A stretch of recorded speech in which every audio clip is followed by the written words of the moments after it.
Okay, so real quick, let's talk about the difference between metaphysics and spirituality. There is a difference. There is a difference between metaphysics and spirituality. A lot of the time, people get them correlated. People like to mention both of them in the same type of like constructs or sense. And this was brought to my attention pretty recently when somebody asked me, "What's my spiritual point of view about numbers?" And I was basically telling this person that there's not, I don't really look at numbers. Of course, you can think about it however you want to think about it, but this is me and my point of view. I don't think about numbers as having more spiritual purpose than metaphysical purpose. Now, everything has spirituality to it. That's just the essence of nature. And I made sure that I was making it clear that before I answered that question, specifically, she was talking about the number seven.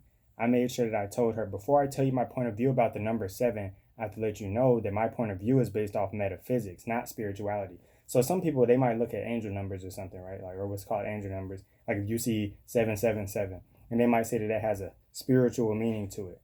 But I personally see that as more metaphysical.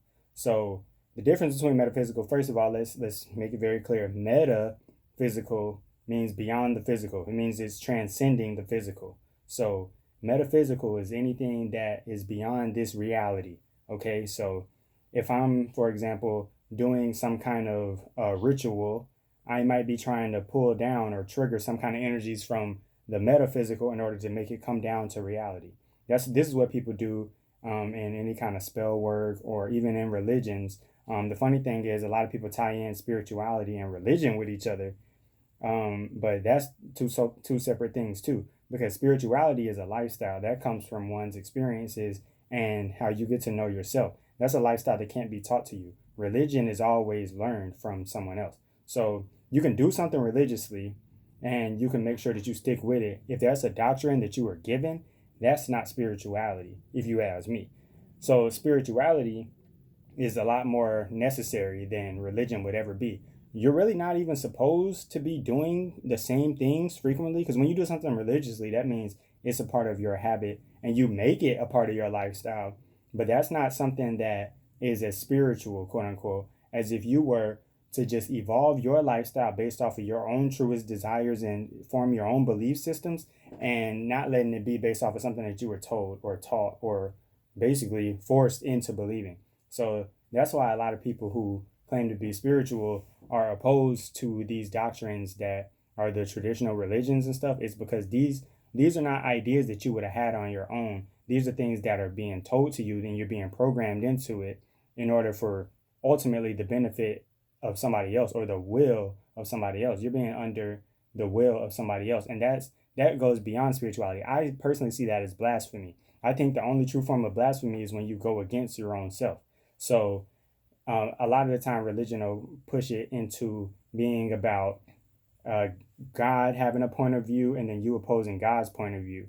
But spiritual people, people who believe in this metaphysics and the spirituality, in most cases, we see ourselves as being this character called God, the one who we need to satisfy, the one who we need to make sure that we're pleasing and make sure we're staying in alignment with who we are and what we believe in.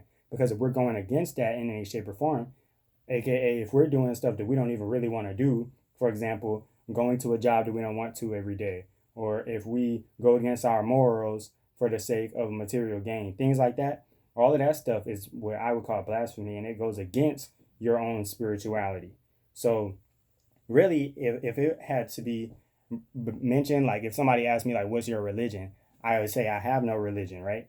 So if I tell somebody I have no religion, that basically means that there is no very clear thing where it's not always so linear with my point of view of what right and wrong is. And I think that's the biggest part about how religion works is it always has this big gap between, like, there's always a linear thing about you can do this and you can't do this. This is right, this is wrong. And that's religion. But in spirituality, it all depends on the scenario. So some people could potentially justify things that might be seen as unethical at times or taboo because of their own point of view, which I think it makes a lot more sense because, like they say, different strokes for different folks. So some things that work for me are not going to work for you. Some things that work for you are not going to work for me. And it only makes sense for you to customize your lifestyle based off of your own needs and desires. So I would say that it's the most important thing to make sure that you tune in to what it means to you, what your own spirituality means to you, and what you're trying to get out of this thing called life. Now, when it comes to metaphysics and the numbers thing, I already made a video talking about the metaphysics and numbers. If you haven't seen that, definitely check that one out. It's pretty enlightening. So if I'm talking about the number 7, right? Number 7 is flat up top, and then it changes direction. It changes direction. That's first of all, that's a masculine number because it's only got straight lines. There's no curves in it at all. The number 7 is about changing direction. So they say it's something about like the God number and whatnot. I would say that people might say that because they're trying to really convey that anytime that you step into your own purpose and decide what you're gonna do, you're taking control of your life, and that's only something that a God would do. Someone who's not trying to step into that realm of being a God, and who may not be confident enough in themselves or necessarily aware of themselves enough to realize that that's what's really going on here, is we're actually controlling our reality. That person might not necessarily be very confident. They would rather be told what to do via a doctrine, what rituals to do, like maybe a ritual of drinking something that represents blood and eating the flesh, which totally sounds like Satanism to me, but that's here nor there.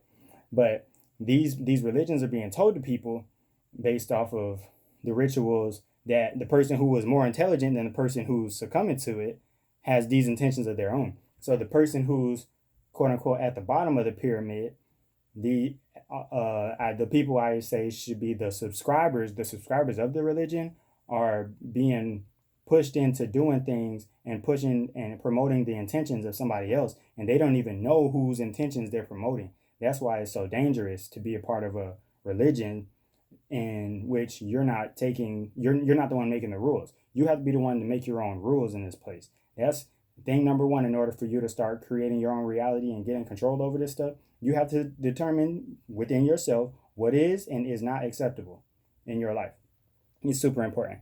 So anyways, the metaphysical part though, we have to make sure that we actually are aware of how to bring things from the metaphysical into the physical. And that's really what this channel is all about. That's all I'm talking about, is metaphysics, spirituality, and how to tie all these things into each other. Because everything, even though up and down are an illusion, things are starting in these higher realms, these higher realities, these higher dimensions, etc., that we can't see with our eyes, at least not while we're awake with these eyes.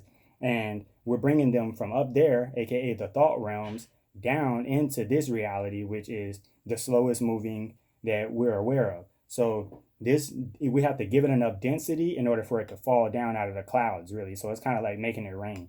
So you ever hear somebody say something like open the floodgates and stuff like that? They want these ideas from the thought realm to pour down into this reality in order for them to see the fruits of whatever it is that they're trying to manifest. And that is what all of this stuff is about, because ultimately the only reason why you should be following any kind of rituals or habits or religion or spirituality, any kind of lifestyle, whatever you want to call it, any kind of lifestyle, you should only be following it as it's based on the alignment of what it is that you're trying to get to. So if you're not even aware of what you're doing and how it's gonna affect the future you, or what is gonna come of it and things like that. For example, if I'm getting told to do this ritual where I drink the blood of Jesus and I eat the body, right? That's clearly a ritual. If I'm being told to drink blood, that's a blood ritual. So if I'm doing a blood ritual and I don't even have specific intentions on why I'm doing it, yet somebody else is the one who told me to drink this blood, I just basically opened up all of my chakras, which are energy portals that basically make me vulnerable to whatever somebody else's intentions are. So, I could say that if you wanted to be the one harnessing more energy, you could get more people and tell them to follow whatever doctrine you want them to follow. If you find people who are easily controlled, aka docile, and you wanted to feed off of their energy, not recommending it, not saying it's right or wrong, all of this is stuff, this is just analysis. You could potentially just get a set of beliefs that you promote for somebody, or rituals or what have you. This is all you do. This is all they do when you're at a job, by the way. They tell you a specific system on how to do things, and then they make you follow it and you do it. But that's all that is about, is making sure that the intentions get going and things get done how the creator of this idea makes sure or desires for it to assure or at least increase the odds of success for whatever the intentions are. So anyways, this is a quick video.